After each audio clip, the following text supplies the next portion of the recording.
पिता और पुत्र। एक जवान बाप अपने छोटे पुत्र को गोदी में लिए बैठा था। कहीं से उड़कर एक कौवा उनके सामने खपरोल पर बैठ गया। पुत्र ने पिता से पूछा, यह क्या है? पिता ने कहा, यह कौवा है। पुत्र ने फिर पूछा, यह क्या है? पिता ने कहा, यह कौवा है। पुत्र बार बार पूछता था, क्या है? पिता स्नेह से बार बार कहता था, कौवा है। कुछ वर्षों में पुत्र बड़ा हुआ और पिता बूढ़ा हो गया। पिता चरपाई पर बैठा था और घर में कोई उनके पुत्र से मिलने आया।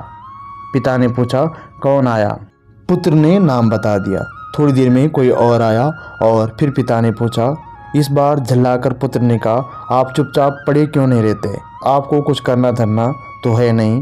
कौन आया कौन गया, यह टै टै दिन भर क्यों लगाए रहते हो? पिता ने लंबी सांस खींची, हाथ से सिर पकड़ा।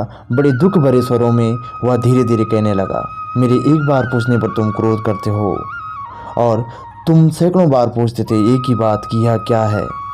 मैंने तुम्हें कभी डांटा नहीं, मैं बार बार कहता था कि वह कौवा है।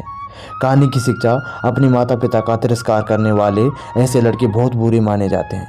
तुम सदा इस बात का ध्यान रखो कि माता पिता ने तुम्हारे पालन पोषण में कितना कष्ट उठाया है और तुमसे कितना प्यार किया है।